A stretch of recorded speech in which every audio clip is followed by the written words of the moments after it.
Alright folks, today I want to review something that Taylor Brand sent me a while ago and that I'm now done testing. The Schrade Phantom Spear.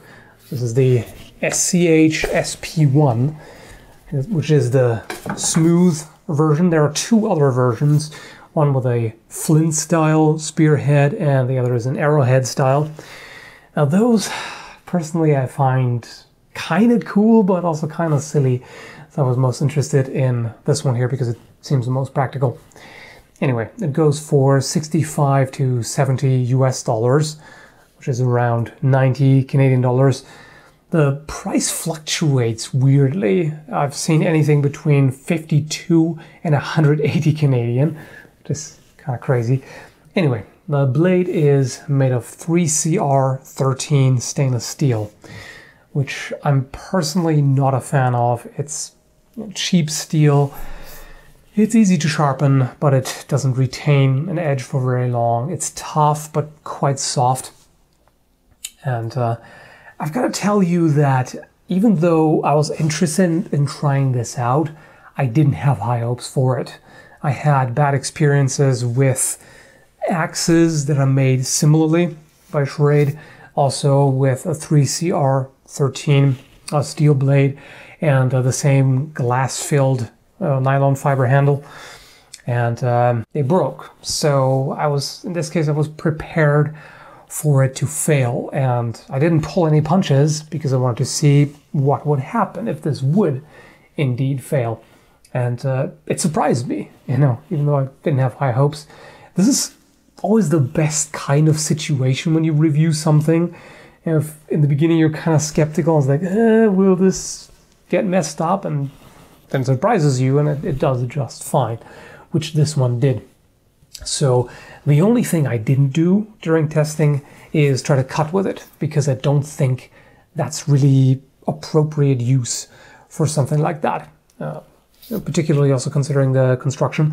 I mean, the tang here is pretty thick, actually. It's overall quite a thick blade. And the good thing is it's secured with 3 screws here.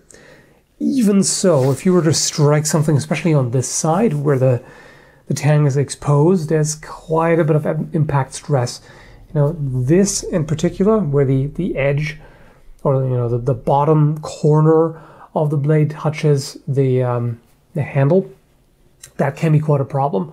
Not so much when the impact stress is distributed between 3 points, but I still don't really think that's the greatest idea. It might work, but I didn't want to push it that far, especially considering that, well, it's a spear, you poke things with that. You can strike and cut with it, but that's not really the primary use. Before I show you the footage of the testing, a few words about the shaft.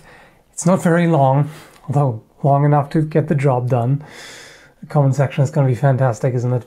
And it's wrapped in 550 paracord, which, generally I think a spear shaft should be smooth so your hands can slide up and down easily. Yes, I know. But in this case it makes sense because it's intended as a survival spear and you can never have too much paracord with you, of course. So it makes sense and you can easily remove it, of course. So not really a problem. It does give you more grip. For throwing, for example, it is kind of nice to have a bit of extra purchase here so that the index finger and the thumb can rest on top of the paracord here and you get a somewhat more powerful throw. And throwing is also what I started out with. So again, I wasn't gentle with the thing. I threw it into several stumps and blocks of wood. I'd say weight and balance are quite good for throwing. It's got the right kind of heft to hit pretty hard. And also you can see how it flexes on impact to absorb the shock and not break. When prying and wrenching it out of the wood, I was definitely less gentle than I normally would for regular use, for review purposes in this case. And yeah, no problems. In fact, I was surprised to see afterwards there was absolutely no damage to the spearhead at all, not even edge damage. And that's really what I expected, considering how soft the steel is. But apparently the angle is pretty good, edge angle.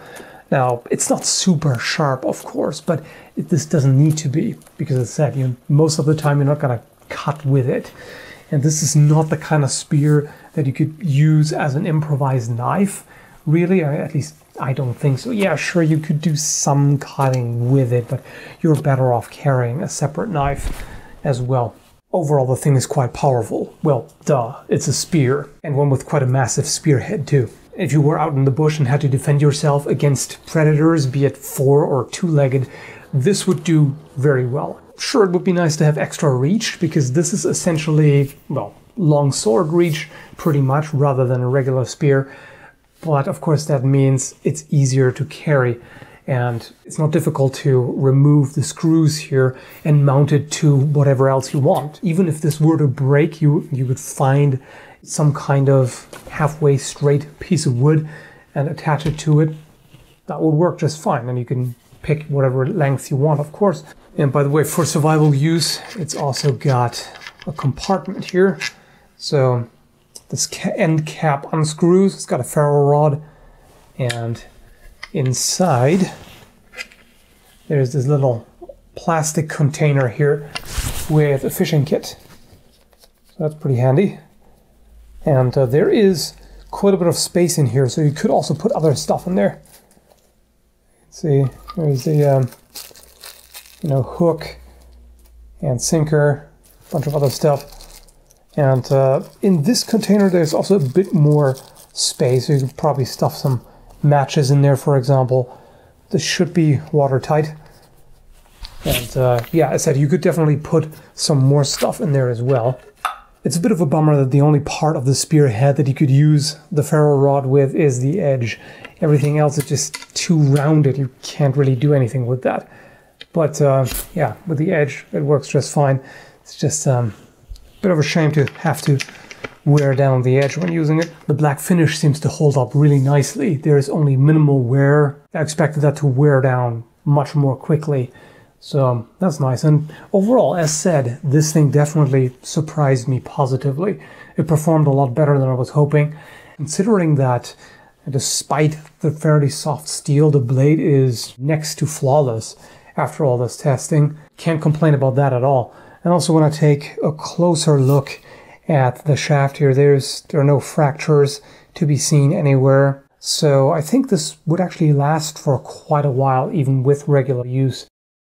There are definitely some tolerances in the fit, which is to be expected for the price, I suppose. But stuff like this, for example, I don't really like to see.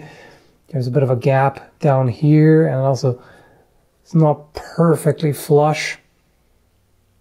Now, doesn't seem to be a real problem for practical use, but could be better, of course. The nylon fiber sheath that it comes with is pretty good, very tight fit.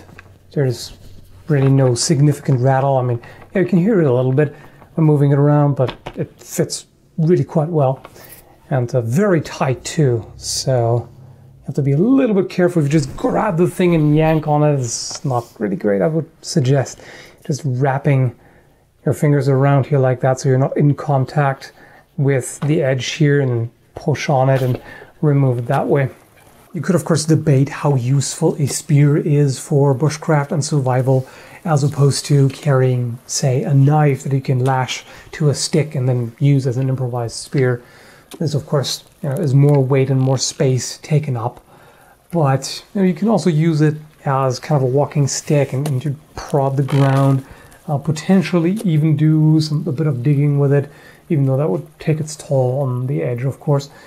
But yeah, there are a variety of things you can do, and especially throwing it, and as I said, using it for defense against wild animals, for example.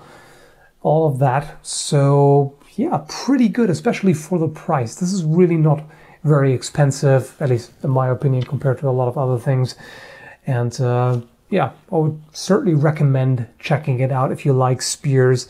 If you just want something for throwing, or just messing around, even if it's just for skewering coconuts and various fruits and veggies in your backyard for fun. That's pretty cool. So I'll leave the link and specifications in the description down below as usual. Hope you found the review helpful, and thanks for watching. Have a good one, folks.